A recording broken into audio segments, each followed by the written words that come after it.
Hi everyone, so welcome back to Fly with Coding. Myself Rohit Bindal, and in this video we will talk about third problem from LeetCode bi-weekly contest 98, and the problem name is minimum impossible or.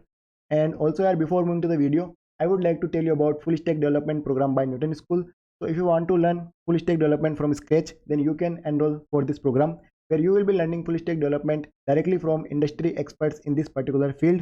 So a new batch in this particular program is starting very soon. So if you want to register for this, then you can register using the registration link which is given in the description below. So you can definitely check it out.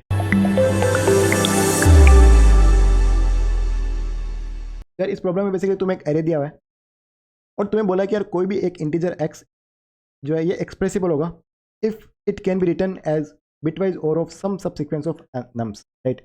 यानी कि अगर तुम इस array की कोई भी एक सब सीक्वेंस उठाओ, उस सब सीक्वेंस का अगर तुम और करो एंड अगर और करने पे जो है x आ रहा है तो मैं बोलूँगा कि x जो है एक्सप्रेसिबल है। अब मुझे यार minimum positive non zero integer return करना है which is not expressible, right, जो कि मतलब किसी भी इस एरे के सब सीक्वेंस के और से जनरेट नहीं हो सकता। फॉर एग्जाम्पल इस पर्टिकुलर एरे में पहले मैं देखता हूँ कि यार सबसे पहले इंटीजर होगा 1 which is non zero and positive, तो 1 इंटीजर जो 1 यहाँ पे जनरेट हो सकता है अगर मैं इस वाली सब सीक्वेंस को ले लूँ। फिर यार 2 को जनरेट कर सकता हूँ अगर मैं इस सब सीक्वेंस को ले लूँ। फिर मैं अगर इस सब सीक्वेंस को ले लूँ तो इन दोनों का और होता है 3, तो 3 भी जनरेट हो सकता है। अब यहाँ पे यार मैं तुम देख सकते हो ऐसी कोई भी सब सीक्वेंस नहीं है जो मुझे 4 दे दे, राइट, जिनका और मुझे 4 दे दे, राइट। तो यहाँ पे मिनिमम नंबर जो कि एक्सप्रेसिबल नहीं है वो है 4, तो इसका आंसर होगा 4। अब in this case you can see तुम कोई भी सब सीक्वेंस ले लो, किसी का भी और जो 1 नहीं आएगा, तो यार यहाँ पे 1 जो मिसिंग है, तो यहाँ पे बोलूँगा कि आंसर होगा 1, राइट। तो यार ये प्रॉब्लम थी। अब देखते हैं इसको कैसे सोल्व करना है। तो यार यहाँ पे दो बेसिकली और की प्रॉपर्टीज़ का यूज़ हो रहा है, दो और की प्रॉपर्टीज़ का यूज़ हो रहा है, ठीक है। पहली चीज़ तुम्हें पता होगा कि यार अगर लेट से मेरे पास एक नंबर x है और एक नंबर y है और अगर मैं इन दोनों का और कर रहा हूँ तो जो रिजल्ट आएगा, राइट, तो जो रिजल्ट आएगा लेट से रिजल्ट आ रहा है z, तो जो रिजल्ट है ये हमेशा ग्रेटर देन इक्वल टू होगा max of x and y, ठीक है। पहली प्रॉपर्टी तो ये है, ठीक है। ऐसा क्यों? क्योंकि यार अगर लेट से मेरे पास कोई एक नंबर है 1 0 1, इसको अगर मैं किसी भी नंबर के साथ और करूँगा तो मुझे पता है कि रिजल्टेंट में ये वाली बिट तो हमेशा 1 ही आएगी, क्योंकि 1 और एनीथिंग 1 ही होता है, राइट। 1 को तुम किसी के साथ भी और करो 1 ही आएगा, राइट। एंड 0 को तुम किसी के साथ भी और करो, ठीक है, तो जो दूसरी वैल्यू आएगी, फॉर एग्जांपल 0 और 1 जो 1 आएगा, 0 और 0 0 आएगा, तो 0 और any will be any, right. अब मैं कह रहा हूँ कि अगर यहाँ पे 1 था तो ये तो 1 ही रहेगा, यहाँ पे 1 था तो ये भी 1 रहेगा, नो मैटर वॉट यहाँ पे क्या है, राइट। अब ये 0 है तो अब यहाँ पे क्या है, राइट, यहाँ पे अगर 0 होगा तो यहाँ 0 आ जाएगा और यहाँ पे 1 होगा तो 1 आ जाएगा। तो यहाँ पे क्या हो रहा है कि ये दोनों बिट तो सेम है और ये वाली जो बिट है ये या तो सेम रह रही है या इंक्रीज हो रही है। इसका मतलब ये जो नंबर है या तो ये सेम रहेगा या बढ़ेगा, ये नंबर कभी भी कम नहीं हो सकता, राइट, ये नंबर कभी भी कम नहीं हो सकता, ठीक है। इसलिए मैंने बोला कि यार x और y का रिजल्टेंट g है, ठीक है, तो इन दोनों का जो मैक्सिमम नंबर लेट से अगर x है, ठीक है, तो इस नंबर को मैं कभी कम तो नहीं कर पाऊंगा अगर मैं और कर रहा हूँ तो, राइट। तो जो भी वैल्यू आएगी वो या तो ये मैक्सिमम नंबर है उसके बराबर आएगी या उससे ज़्यादा आएगी, ठीक है। तो पहली प्रॉपर्टी तो ये है। और दूसरी प्रॉपर्टी क्या है कि यार अगर लेट से ये जो मैंने और किया x और y और लेट से इसका रिजल्टेंट कुछ g आया, अब लेट से कि x के अंदर नंबर ऑफ बिट्स n1 थी, राइट, तो बेसिकली x जो था वो एक n1 बिट का नंबर था एंड y के अंदर लेट से नंबर ऑफ बिट्स n2 थी, ठीक है। तो जो z के अंदर नंबर ऑफ बिट्स होगी, right, maximum number of bits जो z के अंदर पॉसिबल जो हो सकती है वो होगी max of n1 and n2, right. तो इसका मतलब क्या है कि अगर मैं लेट से दो जो है एक 3 बिट का नंबर लेता हूँ, एक लेट से मैं 4 बिट का नंबर लेता हूँ, तो इसका जो रिजल्टेंट आएगा, जो मैक्सिमम इसका रिजल्टेंट आ सकता है वो एक 4 बिट नंबर ही आएगा, कभी 5 बिट नहीं जा सकता। क्यों? क्योंकि इन दोनों के कोरस्पॉन्डिंग यार एक बिट आएगी, या तो 0 या 1, इन दोनों कोरस्पॉन्डिंग आएगी, इन दोनों के कोरस्पॉन्डिंग आएगी और इन दोनों के कोरस्पॉन्डिंग आएगी। अब इसके पहले ये सारे 0 ये सारे 0 तो ये सारे 0 रहेंगे, राइट। तो कभी भी यार नंबर ऑफ बिट जो है फाइनल आंसर में वो इन दोनों में जो मैक्सिमम नंबर ऑफ बिट्स है उससे ज़्यादा नहीं आ पाएगी, राइट। तो ये दो और की प्रॉपर्टीज है जो यहाँ पे यूज हुई थी। अब इनको कैसे यूज करना है वो देखते हैं। तो सबसे पहली चीज़ क्या है कि यार इस 1 को मैं कभी जनरेट नहीं कर सकता, ठीक है। अब देखो इसको क्यों नहीं कर सकता, क्योंकि 1 के आगे जितने भी नंबर्स होंगे, ठीक है, मैंने क्या कहा था कि अगर इन नंबर को मैं उठाता हूँ और इनको मैं किसी के साथ और करता हूँ तो यार इससे छोटा नंबर तो नहीं आएगा, ठीक है। जो पहली प्रॉपर्टी थी कि अगर मैं ये नंबर उठा रहा हूँ किसी के साथ और कर रहा हूँ तो या तो इनमें से कोई नंबर आएगा या फिर इससे बड़ी वैल्यू आ सकती है, पर कभी भी इन नंबर के साथ किसी को और करूँगा तो इन नंबर से छोटी वैल्यू नहीं आएगी। इसका मतलब ये नंबर तो मुझे 1 दे नहीं सकते और 1 से पहले कोई और नंबर है नहीं, राइट, केवल 0 है, राइट। तो 0 के अंदर तो यार 0 बिट होती है और 1 के अंदर 1 बिट होती है। तो मैंने क्या कहा था कि अगर मैं 0 को लूँगा तो यहाँ पे 0 बिट है।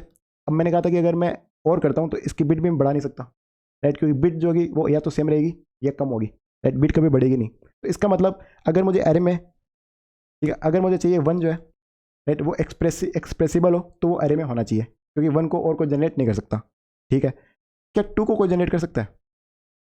ठीक है, तो अगेन 2 से पहले केवल एक ही नंबर है 1, विच इज़ 1 बिट नंबर, और ये है 2 बिट नंबर। तो यार इससे पहले वाले नंबर जो है वो डेफिनेटली 2 से कम नंबर ऑफ बिट्स वाले हैं, तो डेफिनेटली ये तो कभी मुझे ज़्यादा बिट्स दे नहीं पाएंगे, तो ये तो कभी 2 दे नहीं पाएंगे। सिमिलरली इसके आगे जो बड़े नंबर है राइट, उनको अगर मैं किसी के साथ और करूँगा तो यार जो बड़ा नंबर ले लूँगा वो वैल्यू कभी छोटी नहीं हो पाएगी, तो यार ये भी मुझे 2 नहीं दे पाएंगे। इसका मतलब 2 भी मेरे एरे में होना चाहिए, 2 भी मेरे एरे में होना चाहिए। तो मान लो 1 भी मेरे एरे में है, 2 भी एरे में है। ठीक है, क्या मैं 3 जनरेट कर सकता हूँ? तो अब देखो अब क्या होगा। ठीक है, तो यार अगर मैं इन दोनों का और ले लूँ तो 3 जनरेट हो सकता है। ठीक है, कैसे? क्योंकि 3 क्या है, 3 इज नथिंग बट 2 + 1। 3 का बाइनरी रिप्रेजेंटेशन क्या होता है? 1 1 राइट। और अगर तुम इसको लिखोगे तो इसको तुम ऐसे लिखोगे 2 to the power 0 into 1 plus 2 to the power 1 into 1। तो इसको तुम लिखोगे याद आएगा 1 + 2 राइट। तो इसका मतलब कुछ नहीं है, इसका मतलब ये 8 + 2 को तुम कर रहे हो और तुम्हारे पास 3 आ रहा है। ठीक है, तो इसका मतलब क्या हुआ? इसका मतलब ये हुआ कि अगर मेरे पास 2 है और 1 है तो इन दोनों को ऐड करके 3 आ सकता है। अब क्या इन तीनों से कभी 4 आ सकता है? नहीं आ सकता। क्यों? क्योंकि ये देखो ये दोनों तो 2 बिट के नंबर है, ये वाला 1 बिट का नंबर है। तो अगेन मैंने क्या कहा था कि अगर तुम नंबर ऑफ बिट्स जो 2 और 1 है और इसमें नंबर ऑफ बिट्स 3 है, तो इनका अगर तुम और करोगे तो नंबर ऑफ बिट्स बढ़ेगी तो नहीं, राइट? बढ़ेगी तो नहीं, या तो 2 रहेगी या कम या 1 रहेगी। तो इसका मतलब इन नंबर से तुम ये तो नहीं ला सकते, 3 बिट नंबर नहीं ला सकते। सिमिलरली अगर तुम 4 के आगे कोई नंबर लोगे तो अगेन मैंने कहा था नंबर जो कभी कम नहीं होगा अगर तुम और करोगे, तो इनसे भी तुम 4 नहीं ला सकते। इसका मतलब अरे के अंदर 4 होना ही चाहिए। ठीक है, अगर अरे के अंदर 4 नहीं है तो वो मिसिंग होगा। ठीक है, क्योंकि इस 4 को तुम जनरेट नहीं कर सकते, तुम किसी का भी और ले लो। तो मैं कह रहा हूँ अरे के अंदर 4 होना चाहिए। चलो ठीक है, 4 हो गया। अब क्या होगा? अब देखो, अब अगेन मेरे पास 1 2 3 है, तो यार मैं अगर 4 + 1 कर दूंगा तो मुझे 5 मिल जाएगा। मैं अगर 4 + 2 कर दूंगा तो मुझे 6 मिल जाएगा, और मैं अगर 4 + 3 कर दूंगा तो मुझे 7 मिल जाएगा। तो अगर मेरे पास 4 है तो मैं 5 6 7 जनरेट कर सकता हूँ। अच्छा, ये कैसे जनरेट हुआ? तो यार 4 मुझे पता है 1 0 0 होता है। मैं कह रहा हूँ 4 + 1 which is nothing but 1 0 1 right, it is 5। तो ये कैसे तुम देख सकते हो 2 की पावर 0 × 1 प्लस 2 की पावर 2 × 1 राइट। तो यहाँ पे क्या आ रहा है 1 + 4। ठीक है, और ये तुम देख सकते हो यहाँ पे 1 + 4 राइट। और 1 में ऑलरेडी बोल चुका हूँ कि अरे में है, 2 भी था 3 भी था। ठीक है, तो अगर ये तीनों थे और 4 है तो अब मैं ये तीनों नंबर जनरेट कर सकता हूँ राइट। अब इसके बाद अगर मैं आता हूँ 8 पे, ठीक है, तो अगेन 8 के लिए सेम कहानी होगी क्या कि यार 8 अगर तुम देखोगे तो अब ये एक 4 बिट नंबर है, और 8 से पहले 7 तक सारे 3 बिट नंबर थे। ठीक है, तो इन नंबर से तो कभी मैं 8 जनरेट नहीं कर पाऊंगा क्योंकि नंबर ऑफ बिट्स बढ़ रही है। एंड सिमिलरली 8 के आगे वाले नंबर्स को मैं लूँगा तो अगेन इन नंबर को अगर मैं ले लूँगा तो इनका और जो कभी इन नंबर से कम नहीं आएगा, तो अगेन इनसे मैं 8 जनरेट नहीं कर पाऊंगा। इसका मतलब 8 जो अरे में होना चाहिए। ठीक है, अब लेट से कि 4 था तो इससे ये आ गए, अब मेरे पास 8 भी है। तो अगेन यार अब मैं क्या कर सकता हूँ, अब मेरे पास क्योंकि 1 to लेकर 7 तक सारे नंबर है, तो मैं 8 + 1 करूँगा तो 9 आ जाएगा, 8 + 2 करूँगा तो 10 आ जाएगा। एंड करता करता अगर मैं 8 + 7 कर दूंगा तो 15 आ जाएगा। एंड जो 15 है यार ये तुम देखोगे ये बेसिकली 4 बिट नंबर का जो मैक्सिमम नंबर है राइट। एंड सिमिलरली यहाँ पे जो 7 था ये 3 बिट का मैक्सिमम नंबर था। ठीक है, तो यहाँ से मुझे क्या समझ में आ रहा है कि पहले तो 1 होना चाहिए, 1 होना ही चाहिए, फिर मैं कह रहा हूँ 2 होना चाहिए। अब अगर तुम्हारे पास 2 है तो तुम 3 को जनरेट कर सकते हो। ठीक है, अब मैं कह रहा हूँ कि 4 होना चाहिए, अगर 4 है तो तुम 5 6 7 को जनरेट कर सकते हो। अब मैं कह रहा हूँ 8 होना चाहिए। ठीक है, अब मैं क्या कह रहा हूँ, अब मैं कह रहा हूँ 8 होना चाहिए, अगर 8 है तो मैं, और ये सारे नंबर भी है, तो फिर मैं 9 10 से लेकर 15 तक जनरेट कर सकता हूँ। तो इससे क्या समझ में आता है? इससे मुझे ये समझ में आता है, ये मुझे पता है कि ये नंबर ये 1 बिट का नंबर है, ये दोनों 2 बिट नंबर है, ये दोनों 3 बिट नंबर है, ये सारे 4 बिट नंबर है। तो मैं कह रहा हूँ कि किसी भी n बिट वाले नंबर का अगर स्टार्टिंग नंबर मेरे पास है, किसी भी n बिट नंबर में स्टार्टिंग नंबर मेरे पास है, तो उतनी बिट्स के मैं बाकी के सारे नंबर्स को जनरेट कर सकता हूँ अगर इससे पहले वाले जितने भी बिट्स थे इनके स्टार्टिंग नंबर में मेरे पास अवेलेबल थे राइट। तो अब मैं क्या करूँगा, मुझे पता है कि नंबर्स हर एक बिट का स्टार्टिंग नंबर क्या होता है। तो पहले जैसे 1 बिट वाले का स्टार्टिंग नंबर होता है 1, फिर 2 वाले का स्टार्टिंग नंबर होता है 2, फिर 3 वाले का स्टार्टिंग नंबर होता है 4, फिर 4 वाले का स्टार्टिंग नंबर होता है 8। ठीक है, फिर सिमिलरली आगे जाएगा इंटू 2 करूँगा 16, इंटू 2 करूँगा 32। तो ये सारे नंबर्स हैं starting numbers of every bit. ठीक है, जो 1 bit 2 bit 3 bit 4 bit 5 bit. मैं कह रहा हूँ अगर मेरे पास 1 है, ठीक है, तो ठीक है काम हो जाएगा, 1 बिट वाले सारे नंबर जनरेट हो जाएंगे। 2 है तो 2 बिट वाले सारे जनरेट हो जाएंगे। ठीक है, फिर 4 है तो 3 बिट वाले सारे जनरेट हो जाएंगे। ठीक है, और अगर लेट से मेरे पास 1 है 2 है 4 है, और अब 8 अगर मेरे पास नहीं है, अगर मेरे पास 8 नहीं है तो मैंने कहा था 8 को मैं कभी जनरेट नहीं कर पाऊंगा, तो मेरा आंसर क्या होगा 8 होगा। क्यों? क्योंकि 1 था 2 था 2 था तो 3 आ चुका है, 4 था तो 5 6 7 आ चुका है। अब 8 नहीं है, इसके अलावा कोई भी हो 8 को जनरेट नहीं कर पाऊंगा, तो मिनिमम आंसर होगा 8। जिसको मैं जनरेट नहीं कर पाऊंगा।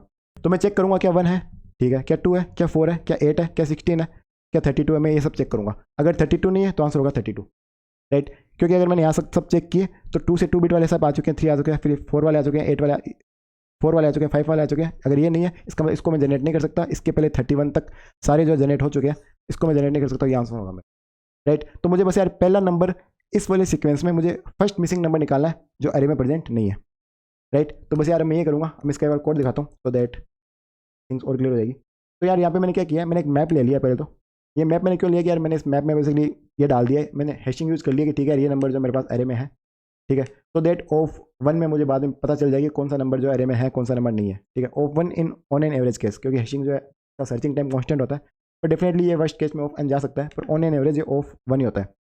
अब मैं कह रहा हूँ कि मैं उस सीक्वेंस में जाऊँगा 1 2 4 8 वाली सीक्वेंस में, एंड लेट से उस सीक्वेंस का पहला नंबर ही मिसिंग है, ठीक है। तो मैं देखूंगा क्या ये जो मिसिंग नंबर है क्या ये अवेलेबल है।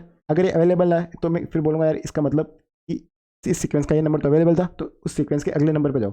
अगले नंबर पे जाने के लिए तो मैं क्या करना है, इंटू 2 कर देना है। तो ये मैं तब तक करता जाऊँगा जब तक उस पर्टिकुलर सीक्वेंस का मुझे पहला नंबर ऐसा ना मिल जाए जो मिसिंग हो, और जो पहला नंबर होगा वो मेरे पास क्या होगा, आंसर होगा। तो मैंने उसको कर दिया रिटर्न, राइट। तो बस यार यही थी problem. So that's it for this video. I hope you understood it. If you still have any doubts, you can ask me in comments. I will be definitely more than happy to help you guys. So that's it for this video. I will meet you in the next video very soon. Until then, bye and take care.